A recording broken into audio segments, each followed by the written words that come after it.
क्या आपको पता है भगवान श्री कृष्ण मरने से पहले आखिरी शब्द क्या कहे थे? एक समय भगवान श्री कृष्ण पीपल के पेड़ के नीचे बैठकर बांसुरी बजा रहे थे। उस समय भगवान अपनी दाहिनी जांघ पर बायां पैर रखकर बैठे हुए थे। तभी वहां से जरा नामक एक शिकारी गुजरा। श्री कृष्ण का लाल तलवा हिरण के चेहरे के समान चमक रहा था, जिसे सचमुच हिरण समझकर जरा ने अपने बाण से भेद दिया। बाण सीधा जाकर भगवान श्री कृष्ण के अंगूठे पर लगा। जैसे ही भगवान श्री कृष्ण के बाण लगा, द्वारिका में प्रलय आ गई। क्योंकि त्रेता युग में श्री राम ने बाली को चुपकर मारा था, इसलिए क्रोध में आकर बाली की पत्नी तारा ने श्री राम को श्राप दिया था कि जिस तरह तुमने मेरे पति को चुपकर मारा, ठीक इसी प्रकार अगले जन्म में तुम्हारी मृत्यु होगी। इसी तरह भगवान श्री कृष्ण की मृत्यु हुई थी। अपने आराध्य की मृत्यु को देखकर जरा शिकारी रोने लगा और भगवान के चरणों में जाकर बैठ गया। तब भगवान श्री कृष्ण बोले, हे जरे तू रो मत, ये मेरी ही लीला थी। जा इस कार्य के लिए तुझे स्वर्ग मिले, जिसके लिए बड़े बड़े ऋषि मुनि तपस्या करते हैं। कमेंट में जय श्री कृष्ण जरूर लिखिए।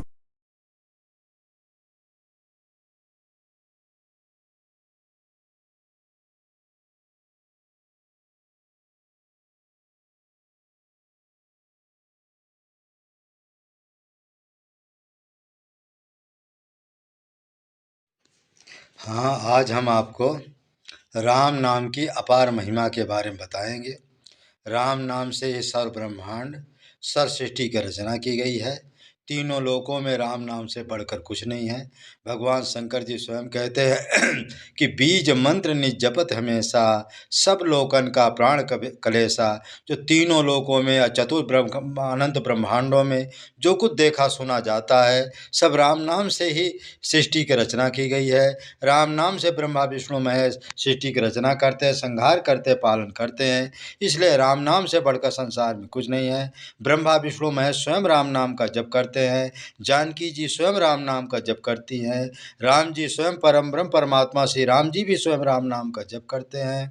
कृष्ण भगवान भी राम नाम का जप करते हैं। राधा जी के पास जो शक्ति है वो भी राम नाम की ही शक्ति है। तो तीनों लोगों में सूर्य जो है राम नाम के बल से चमत्कार दिखाते, प्रकाशित होते हैं। तो सूर्य चंद्रमा जो भी आप देखते हैं तीनों लोकों में, सब राम नाम से है। बिंदु मासी जानकी रे पिता रघुनाथ, बीज इसी को कहते हैं जपते भोलानाथ। एक हम आपको सत्य घटना बताते हैं कि एक बार क्या हुआ कि जब पाकिस्तान और भारत का बंटवारा हुआ था, तो वहाँ एक भक्त था। वो भक्त का जो लड़का था बहुत बीमार हुआ। उसको दोहरा जो निमोनिया का बुखार हो गया।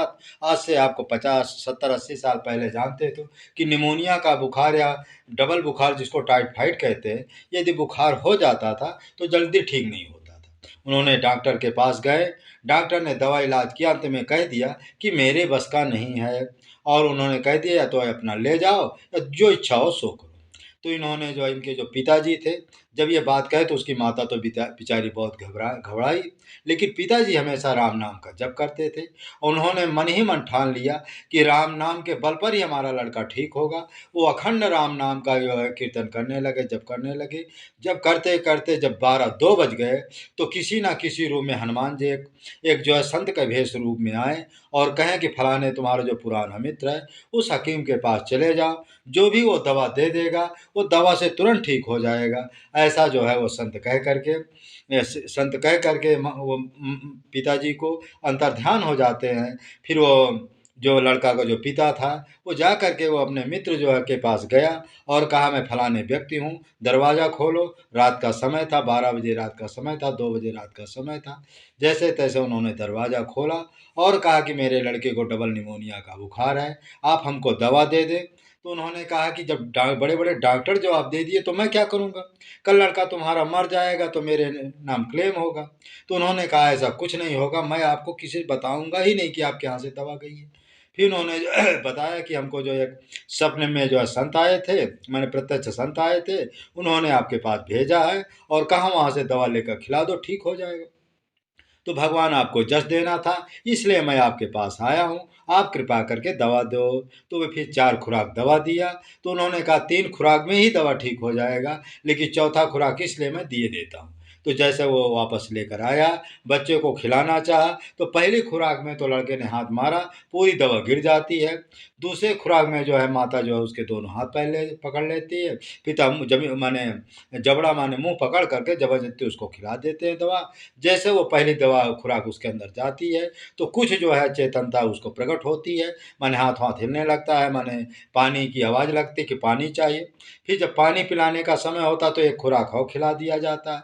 तो 2 खुराक होने पर फिर वो बोलने लगता है और कहता है माता मैं बहुत भूखा हूँ। फिर उसको भोजन दिया जाता है, तो तीसरी खुराक माने तीसरी खुराक खिलाने की ज़रूरत ही नहीं पड़ा, वो ठीक हो जाते। देखो राम नाम का चमत्कार, राम नाम के चमत्कार से देखो उसके पिताजी ने माने मरते हुए लड़के को जीवित कर दिया। जब माने मरते हुए व्यक्ति को जीवित कर सकता है राम नाम, तो इसलिए आप लोग तो कलयुग के जीव है, पूर्ण विश्वास से राम नाम का जप करो, गुरु मिले चाहे ना मिले। लेकिन अब ये है कि गुरु न मिलने पर जो आपको 2% का फायदा होगा और गुरु मिलेगा तो 100% का फायदा होगा। इसलिए गुरु को खोज करके यदि राम नाम का जप करेंगे बहुत अच्छा। लेकिन उनके पिता उसके पहले जो है हनुमान, पहले जो कई देवी देवता को पूजा करते थे, कभी जो भैरव जी की पूजा करते थे, कभी काली जी की पूजा करते थे, कभी जो तमाम देवी देवताओं को पूजा करते थे, लेकिन उनके मन में उनसे कभी भी उनको कोई फायदा नहीं हुआ। अंत में वो निराश होकर के हनुमान चालीसा खरीद कर लाए और हनुमान चालीसा को पाठ करने लगे और डेली 100 पाठ करते थे। पाठ करते करते उनके मन से ऑटोमेटिक जो मन ही मन जो है राम नाम उच्चारण होने लगे। हाँ, एक चीज़ और, यदि कोई हनुमान चालीसा का 100 पाठ करता है तो हनुमान जी उसके गुरु हो जाते हैं और सपना में या किसी रूम में आकर के हनुमान जी उसको राम नाम का जप बता देते हैं। तो उसके लिए कोई गुरु की ज़रूरत नहीं, क्योंकि हमारे जो दादा गुरु जी थे परमहंस बेनी माधवदास जी थे, उनको स्वयं शंकर जी हनुमान जी प्रकट होकर के राम नाम का ध्यान बताया। तो ऐसे जो संस्कारी जीव है उनको गुरु बनाने की कोई ज़रूरत नहीं, लेकिन इतना अकाट भाव होना चाहिए कि हमको हनुमान चालीसा के 100 पाठ मरते दम करना है।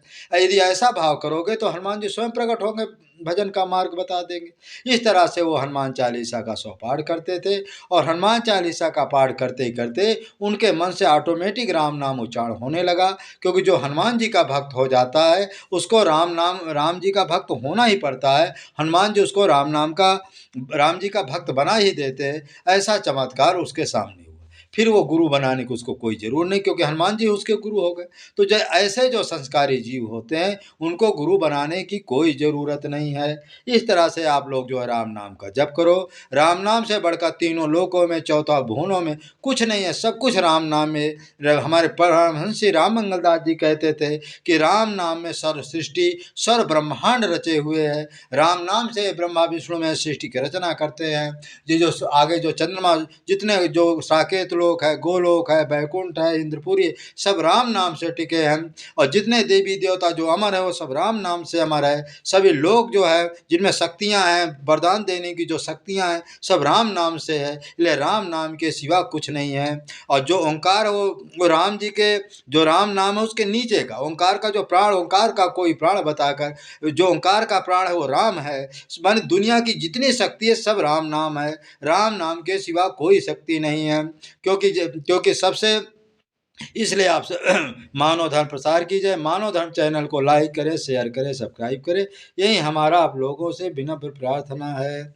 इसलिए आप लोगों से बिना प्रार्थना है कि मानव धर्म का प्रचार प्रसार करें। और मानव धर्म मानव एक जाति, मानवता ही धर्म है। कुछ भी बनने के पहले आप मानव बने। सभी धर्म पंथ और न्यायों को समादर करना, लुप्त प्राय सत्य न्याय धर्म की पुनर्स्थापना करना, स्थानीय न्याय का न्याय दिलाना, मानव धर्म प्रसार की जय। जय जय सीताराम। मानव धर्म प्रसार की